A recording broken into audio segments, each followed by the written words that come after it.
Hello, Steve White, Steve Arts 89. Well, I saw a video on Graham O'Neill's YouTube channel about Chapelle Roan.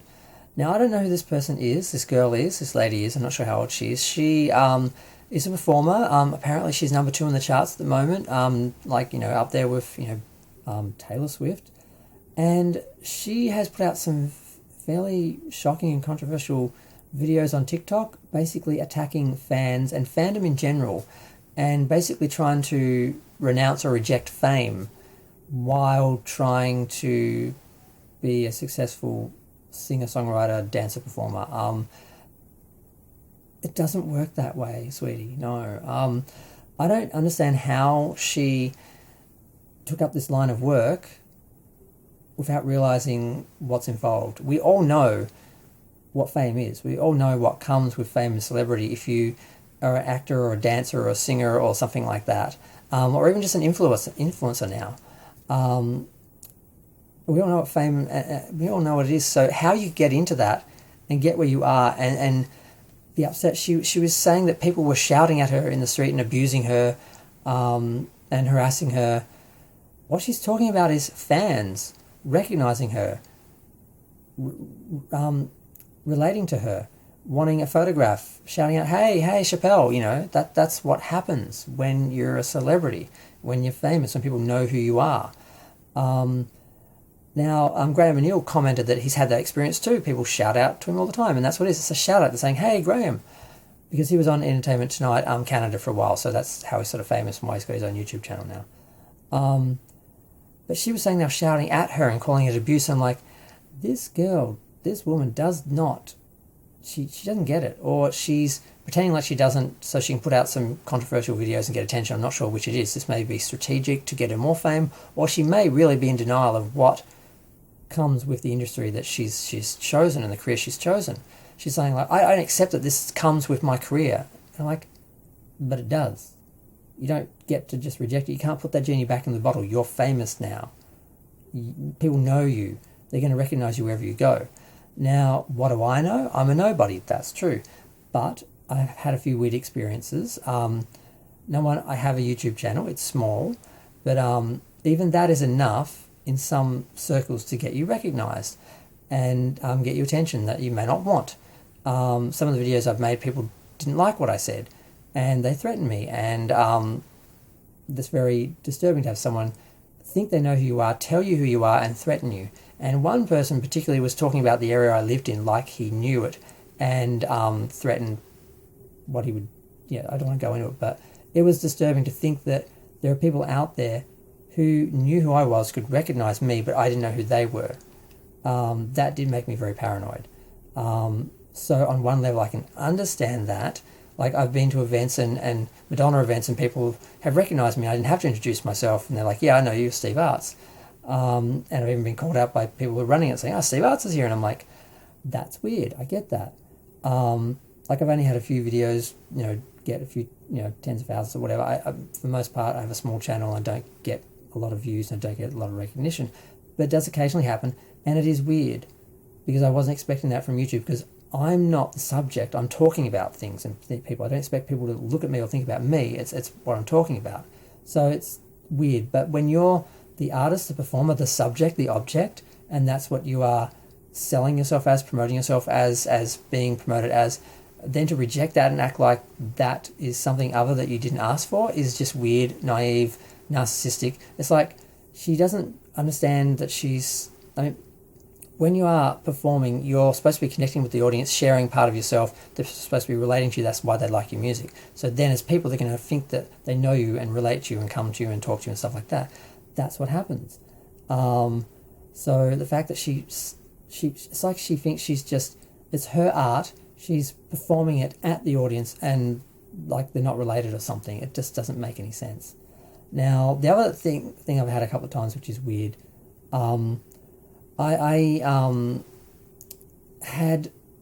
was doing some art at a university, and because of some prejudice, I had my art taken down because the subject was my life, which is gay, and I protested this. It went to It went around the universities, it went to the local papers, it went to the gay papers, and it went to one of the national papers, The Age. And all of a sudden, people knew who I was for a second. And like when I went out, people would be like, "Oh, Stephen, I saw that article. That's horrible. What happened to you? They shouldn't be doing that." And people where I'd normally go who I sort of knew, but were like now talking to me like they knew who I was and knew about me, and that was really weird. The guy I was dating was like, people were coming to him saying, "Oh, your boyfriend's famous, he's in the news," like blah, blah, blah. And I'm like, people thought they knew who I was and knew about me, and I didn't know anything about them. That is weird. That is jarring. Losing an anonymity is weird. Now, I lived in a very small town. I was a big fish in a little fish pond. Everyone knew who I was because from when I was young, I was gay and I was an artist and I was really obvious and I stood out. And I got a lot of harassment and I got assaulted and I got threatened and I got a lot of abuse. And when I moved to the city and I was anonymous, it was heaven. I loved it. I loved no one knew who I was. It was great. And a lot of people who live in small towns have that experience. And I sort of related that to fame in a way. It's like, well, I can kind of almost understand what that would be like if that was everywhere in your everyday in the whole world. Once I got out of that town, no one knew who I was. It was great. But when I was in Melbourne, a couple of times, aside from the art story and that in the paper, there was a couple of times, because I had a bit of a goth look, and I got compared to a certain Australian celebrity a couple of times. And I think a couple of times people thought I was him. And one time I was on the tram and someone just started photographing me like they were entitled to. It's not like they came up to me and said, "Oh, I like you, look, can I take a photo?" They were just photographing me like I was like a subject or object or something. It was really weird, and I thought, I've heard celebrities talk about this, where someone's photographing you, you don't want them to, you're just trying to do your thing, but if you say or do anything, they're just going to get an ugly photo of you. Now, obviously, they have to worry about it being sold to the media, because they're somebody, I'm a nobody, but I still just didn't want to look bad, so I'm like, okay, just pretend like you don't see them. Then you're sort of performing as yourself, and then it's like, okay, just wait and leave and we'll be fine. The first time, the person didn't follow me. The second time this happened, the person got off the tram, after I went all that and just pretended like I didn't see them, got off the tram. He got off the tram and followed me up the road and continued to photograph me. And I'm like, he must think I'm somebody. And I thought, okay, I knew the area, so I just pretended, got to the end of the hall, end of the street, ran across the street, down the next street, down an alley, and went out a different way, so I lost him.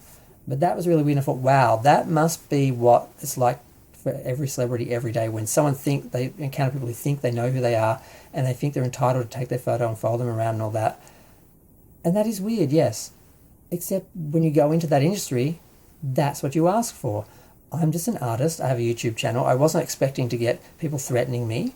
I wasn't expecting people to recognize me, because I wasn't putting myself out there as a performer. It was just like, I'm talking about things. I'm talking about the subject. I'm not the subject. So I wasn't expecting me to be an issue.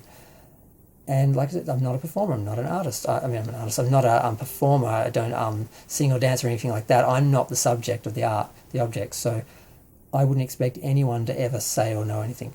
So it's weird the few times they have. So I get, if that was happening to you all day, every day, it would be jarring. Except that when you go into that career, that industry, that field, that's what it is. We all know what celebrity is. We all know what fame is. We all know what happens when you become famous. And that's part of the thing. We all think that we know celebrities, because when you're performing, you're supposed to be sharing yourself and connecting, especially singer-songwriters, and connecting with your audience and relating to them. And that would explain why they then feel they relate to you and they feel like they know you and they know who you are. And it's very, I think, naive and stupid to think that they won't or shouldn't. And one of the things it's always annoyed me about Madonna is she's always been like, I'm going to keep part of myself that I don't share, and I'm just going to share like a version of myself so you can't get close to me. And I'm like, isn't the point of being an artist and sharing is that people do? And I guess being mega famous, maybe it's just too much, whereas regular famous people could just relate to all their fans and connect to them and enjoy that. Madonna's on a different level from like regular celebrities and that, and then nobodies. So I can relate as a nobody to a couple of incidents and think if that was every day and all the time, how much that might affect me. And maybe someone like Chapelle could look at someone like Madonna and understand how really isolating that would be, to be just, on that level. So I just want to talk about this for a minute, because I thought this girl was really naive and really bizarre and really narcissistic, and just something wrong with her. She's either doing this for press and she knows what she's doing and it's part of the game, she's playing it, or she somehow has managed to go into this industry in complete denial of what it is and what that game is. So I had to comment on that. Because I just was like, I really, I couldn't. I just like really, and she was really aggressive. Like, you should don't talk to me, don't this, don't that. I won't take photos. All this. I'm like, who do you think you are? They're fans. You don't get to do what you do without them. People pay you to express yourself and perform your art for the audience. They're not doing it for you to just enjoy yourself. It's just bizarre, and she needs a real reality check, because it's just going to be really difficult for her going forward if she can't get her head around the reality of this. And that's why some people do leave the industry, because they don't want this side of it, and somehow they didn't understand it or didn't realize that's what was going to happen, and then they leave, Hollywood. So maybe she'll do that. If not, if she wants to stay, then she's going to have to accept it and deal with it real quick. But I'm going to go. Feel free to share, like, comment, subscribe. Let me know what you think. Thanks. Bye.